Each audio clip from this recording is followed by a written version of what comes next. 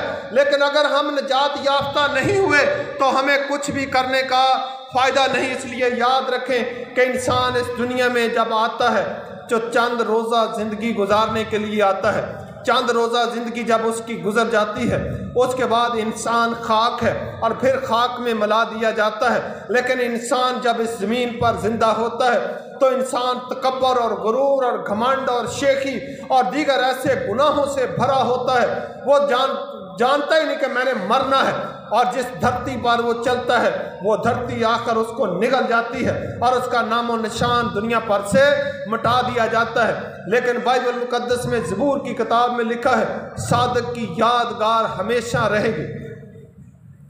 صادق کی یادگار کب تک رہے گی؟ ہمیشہ رہے گی، لیکن شریروں کا نام سڑ جائے گا۔ صادق کی یادگار ہمیشہ رہے گی۔ صادق بننے کی ہم کوشش کریں۔ کیا کتاب مقدس میں لکھا ہے وہ صادق ہے اور نجات اس کے ہاتھ میں ہے، وہ حلیم ہے اور گدھے پر سوار ہے۔ آپ جانتے ہیں کہ ہم میں سے کوئی بھی شخص گدھے پر سوار ہو کر سفر کرنا اچھا نہیں سمجھے گا۔ کہ اچھا سمجھے گا؟ آپ کیا محسوس کرتے ہیں؟ گدھے پر ہمیں سفر کرنا پڑے تو کر لیں گے؟ دسو تو صحیح، کیوں نہ کریں گے؟ بےعزتی ہے۔ ہر انسان اپنے اندر عزت نفس رکھتا ہے۔ آپ میرے ساتھ ایک حوالہ نکالیں کتاب مقدس میں سے، یوحنا کی انجیل اس کا 5واں باب نکالیں۔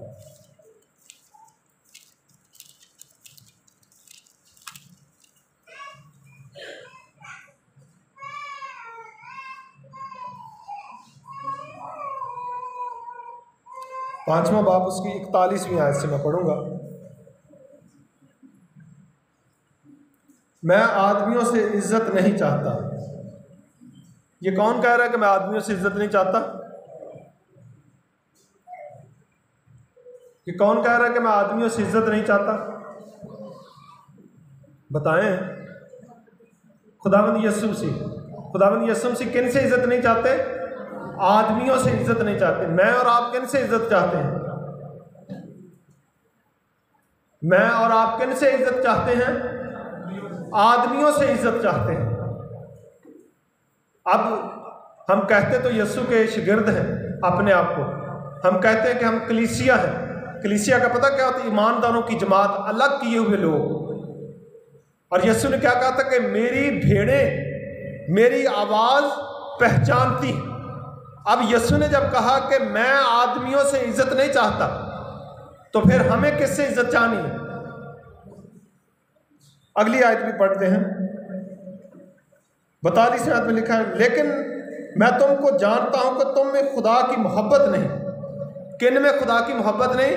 جو آدمیوں سے عزت چاہتے ہیں۔ آگے 43ویں آیت، میں اپنے باپ کے نام سے آیا ہوں اور تم نے مجھے قبول نہیں کیا، اگر کوئی اور اپنے ہی نام سے آئے تو تم اسے قبول کر لو گے۔ تم جو ایک دوسرے سے عزت چاہتے ہو اور وہ عزت جو خدائے واحد کی طرف سے ہوتی ہے نہیں چاہتے، کیوں کر ایمان لا سکتے ہو؟ وہ لوگ جو آدمیوں سے انسانوں سے عزت چاہتے ہیں وہ ایمان نہیں لا سکتے۔ اور یہ لفظ میرے نہیں ہیں، یہ یسوع مسیح کے لفظ ہیں۔ بائبل مقدس میں لکھا ہے آسمان اور زمین ٹل جائیں گے لیکن میرے منہ کی بات ہرگز نہیں ٹلے گی۔ اس کھجوروں کے اتوار پر 2 چیلنج ہمارے پاس۔ پہلا چیلنج کیا تھا؟ میں نے بتایا تھا آپ کو، بھیڑ نہیں بننا۔ کیا بننا ہے؟ بھیڑ بننا ہے۔ اور دوسرا چیلنج کیا ہمارے لیے؟ کہ انسانوں سے عزت نہیں چاہنی۔ یسوع مسیح نے جب پیدا ہوئے تو کہاں پر پیدا ہوئے؟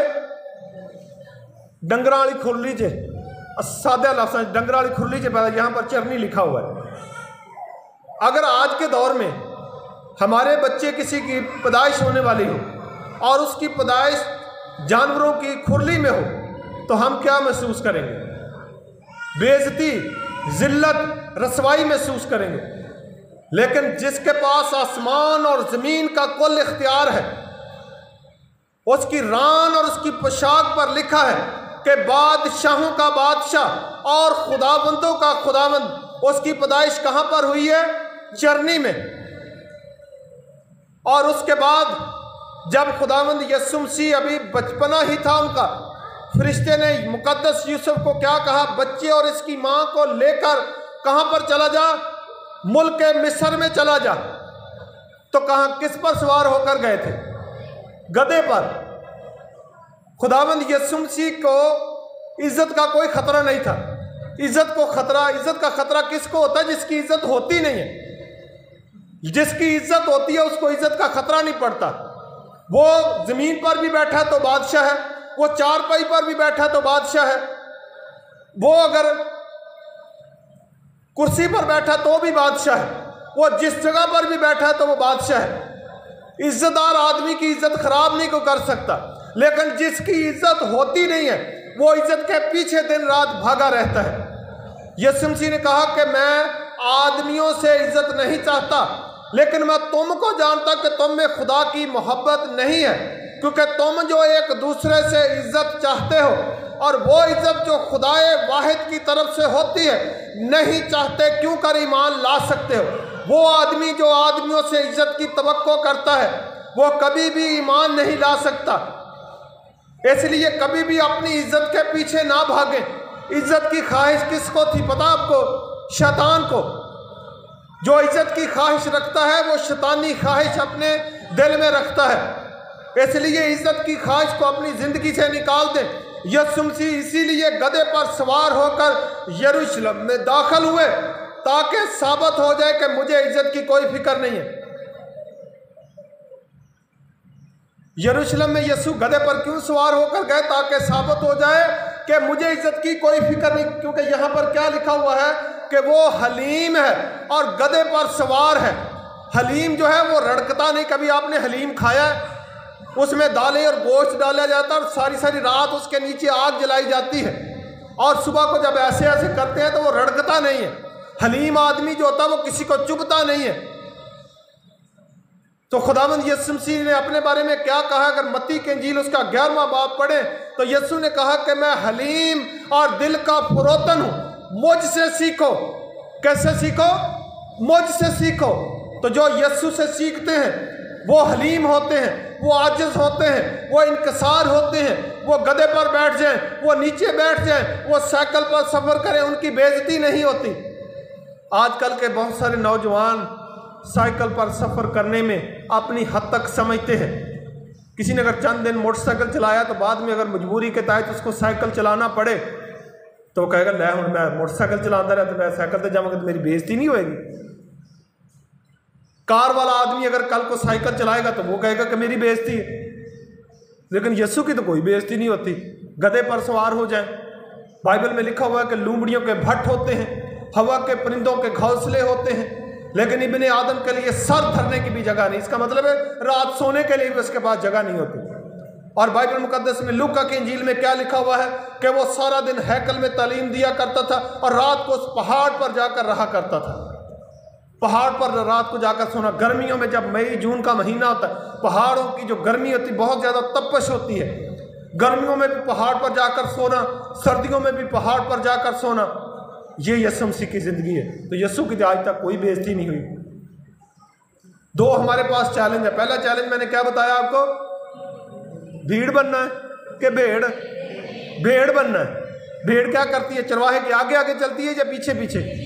پیچھے پیچھے چلتی ہے۔ تو ہم نے یسوع کے پیچھے پیچھے چلنا ہے۔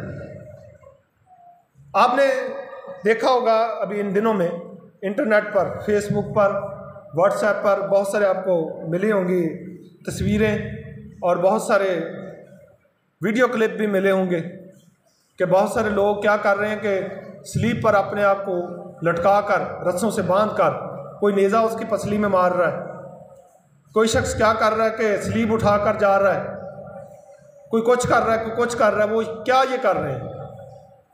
وہ یسوع کے دکھوں میں اپنے آپ کو شامل کرنے کی کوشش کر رہے ہیں۔ آپ نے دیکھی یہ چیزیں جو میں کہہ رہا ہوں؟ آپ کے خیال میں کیا یہ بات درست ہے؟ میں بائبل میں سے آپ کو واقعہ بتاتا ہوں، آپ کو سمجھ آ جائے گا۔ یسوع مسیح جب آسمان پر اٹھائے گئے، آسمان پر اٹھائے جانے کے بعد شاگردوں کی باری آ گئی۔ کیا باری آئی؟ ذبح ہونے کی۔ کس بات کی باری آئی؟ ذبح ہونے کی، مارے جانے کی باری آئی۔ تو ان میں جب پترس کو گرفتار کیا گیا تو پترس کو سولی دینے لگے تھے۔ آپ کو پتا ہے پترس کو سلیب دے کر مارا گیا تھا۔ پترس کو جب وہ سیدھا یسوع کی طرح سلیب دینے لگے تو پترس نے کیا کہا تھا کہ مجھے الٹا سلیب دو۔ کیوں الٹا سلیب دو؟ اس نے کہا کہ میں اس لائق نہیں کہ جس طرح میرے خداوند کو سلیب دیا گیا تھا اسی طرح مجھے دیا جائے، مجھے الٹا سلیب دیا جائے تاکہ جہاں پر میرے یسوع کے پیر آئے تھے وہاں پر میرا سر آئے۔ یہ ہے عقیدت اور محبت۔ تو لوگ یسوع کی طرح اپنے آپ کو ایسے سیدھا سلیب پر لٹکا دیتے ہیں، کہتے ہیں کہ جی ہم بڑا اچھا کام کر رہے ہیں، سلیب کے پیغام کو نہیں مانتے۔ ایسے سلیب پر لٹکنا، سلیب اٹھا کر چلنا، یہ کیا آتی؟ توہم پرستی، بت پرستی میں آتا ہے۔ پترس کا جواب ہمیشہ یاد رکھیں۔ جن لوگوں کو آپ ایسا کرتے ہوئے دیکھیں، پترس کی بات کو یاد کریں کہ پترس نے کیا کہا تھا کہ میں اس لائق نہیں ہوں کہ مجھے سیدھا سلیب دیا جائے، کیونکہ میرے خداوند کو سیدھا سلیب دیا گیا تھا، میں گناہ گار آدمی ہوں، مجھے الٹا سلیب دیا جائے تاکہ جہاں پر میرے یسوع کے پیر آئے تھے وہاں پر میرا سر آئے۔ دنیا میں یہی میں کہہ رہا تھا کہ بھیڑ جو ہوتی ہے وہ اپنے چرواہے کے پیچھے چلتی ہے۔ بھیڑ کیا کرتی ہے؟ چرواہے کے پیچھے چلتی ہے۔ سارے نے کہا ہاں۔ بھیڑ کیا کرتی ہے؟ بھیڑ اپنی من مانی کرتی ہے۔ بھیڑ جو ہوتی ہے وہ اپنے چرواہے کے پیچھے پیچھے چلتی ہے۔ تو اپنے چرواہے کی آواز کو پہچاننا ہے، یسوع بننے کی نہیں کوشش کرنا بلکہ یسوع کے پیروکار بننے کی کوشش کرنا ہے۔ یسوع کے پیروکار ہی ہم بن جائے تو ہمارے لیے یہی کافی ہے۔ اس سے بڑا کوئی آزاد ہو نہیں سکتا دنیا میں۔ اس لیے یاد رکھیں کہ بائبل مقدس میں یسوع کے بارے میں لکھا ہے کہ وہ حلیم اور گدھے پر سوار ہے۔ مجھے اور آپ کو حلیم بننا ہے، مجھے اور آپ کو عاجز بننا ہے، مجھے اور آپ کو خداوند یسوع مسیح کی بھیڑ نہیں بننا، بھیڑ بننا ہے تاکہ ہم نجات پا سکیں۔ نجات کس کے ہاتھ میں ہے؟ یسوع کے ہاتھ میں ہے۔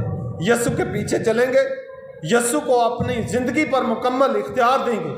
جب ہم بپتسمہ لیتے ہیں تو ایک میں سوال پوچھتا ہوتا ہوں کہ کیا آپ یسوع مسیح کو اپنا شخصی نجات دہندہ قبول کرتے ہیں؟ کیا آپ اب سے اپنی زندگی پر یسوع کو مکمل اختیار دیتے ہیں؟ تو لوگ ہاں کر لیتے ہیں لیکن بعد میں یسوع کو اختیار نہیں دیتے، پھر بھی ہماری زندگی پر ہمارا ہی اختیار رہتا ہے۔ جب آپ نے یسوع مسیح کو قبول کر لیا، میں اس کی ایک اور طریقے سے بھی وضاحت کروں گا۔ جب کوئی بیٹی کنواری ہوتی ہے تو وہ اپنے باپ کے نام سے پہچانی جاتی ہے، تو جب اس کی شادی ہو جاتی ہے تو پھر کس نام سے پہچانی جاتی ہے؟ اپنے شوہر کے نام سے۔ یہ باجی بیٹھی ہوئی ہے، میری بہن ہے، تو جب ان کو کوئی نام پوچھے گا تو اصولاً یہ بتائیں گے تو کہیں گے کہ میرا نام مسز طارق ہے۔ بھائی کامران کی مسز بیٹھی، ان سے اگر کوئی پوچھے گا تو وہ کیا بتائیں گے کہ میرا نام مسز کامران ہے۔ اپنا نام شادی کے بعد ختم ہو جاتا ہے۔ تو جب ہم بپتسمہ لے لیتے ہیں اس وقت یسوع ہمارا دلہا ہوتا ہے اور خدا ہمارا باپ ہوتا ہے، ہم ایک خاندان سے دوسرے خاندان میں منتقل ہوتے ہیں، تو پھر اپنی ذات اپنی انا نہیں رہتی۔ یسوع نے لوکا کی انجیل کے 9 باب کی 23ویں آیت میں کیا کہا ہے کہ جو کوئی میرے پیچھے آنا چاہتا ہے اپنی خودی سے انکار کرے۔ کس سے انکار کرے؟ اپنی خودی سے انکار کرے۔ خودی کس کو کہتے ہیں؟ اپنی ذات۔ جب شادی ہو جاتی ہے تو عورت کی اپنی ذات نہیں رہتی۔ اسی طرح جب ہم یسوع کے ساتھ منسلک ہو جاتے ہیں تو یسوع ہمارا دلہا ہوتا ہے، کلیسیا اس کی دلہن ہوتی، تو کلیسیا کی اپنا وجود اور اپنی ذات نہیں رہتی بلکہ یسوع کی ذات اس کی ذات میں آ جاتی ہے۔ اس لیے یاد رکھیں کہ صرف بپتسمہ لینا ہی کافی نہیں، کیونکہ جمعرات والے دن بپتسمے دیے جائیں گے۔ جن لوگوں نے بپتسمے نہیں لیے وہ عبادت کے بعد مجھے اپنے نام لکھوائیں تاکہ ہم جمعرات کو ان کو بپتسمے دیں گے۔ لیکن بپتسمہ لینے سے پہلے یہ بات آپ نے یاد رکھنی ہے کہ آپ کی زندگی پر پھر آپ کا اختیار نہیں۔ جیسے نکاح کے بعد بیوی پر اور کسی کا اختیار نہیں ہوتا، صرف اس کا شوہر کا اختیار ہوتا ہے، اسی طرح جب ہم یسوع کے ہو جاتے ہیں تو پھر یسوع کا ہماری زندگی پر اختیار ہوتا ہے۔ یسوع کے بعد اور کسی کا ہمارے اوپر اختیار نہیں ہوتا۔ جو شادی شدہ مرد حضرات ہیں وہ مجھے ایک سوال کا جواب دیں۔ آپ کی بیوی اگر کسی اور کے پاس بیٹھی ہو، ایسے شخص کے پاس جس کو آپ جانتے بھی نہیں، تو آپ اپنی بیوی کے ساتھ کیا سلوک کریں گے؟ اور مسلسل آپ اس کو بیٹھے ہوئے دیکھیں گے۔ جو غیرت مند نوجوان ہیں، جو بھائی ہیں، وہ کیا کریں گے؟ شادی شدہ حضرات جواب دیں گے سر۔ کامران کی کریں گے؟ پوچھا جائے گا تو پھر یسوع دا بھی حق بنتا ہے نا سن پوچھن دا۔ جب بپتسمہ لے لیتے ہیں تو پھر اپنا اختیار نہیں رہتا، پھر کس کا اختیار رہتا ہے؟ پھر یسوع کا اختیار ہو جاتا ہے۔ آخری آیت میں آپ کو بتاؤں گا، کتاب مقدس میں لکھا ہوا ہے، مقدس پولس رسول اپنے خط میں کہتے ہیں کہ آگے کو جو جیتے ہیں اپنے لیے جیئیں۔ کس کے لیے؟ غلطی سارے نے پیچھے کہا، آگے کو جو جیتے ہیں اپنے لیے نہ جیئیں بلکہ اس کے لیے جیئیں جو سب کی خاطر مر گیا۔ کون سب کی خاطر مر گیا؟ میرا اور آپ کا نجات دہندہ خداوند یسوع مسیح سب کی خاطر مر گیا۔ اس لیے آگے کو جو ہماری زندگی ہے اس زندگی پر ہمارا اختیار نہ ہو بلکہ کس کا اختیار ہو؟ اونچی ساری کہو، کس کا اختیار ہو؟ یسوع کا اختیار ہو۔ خدا مجھے اور آپ سب کو آج اس کلام کے وسیلہ سے برکت بخشے، آمین۔ ہم اپنی آنکھیں بند کریں، اپنے سروں کو جھکائیں اور دعا کریں۔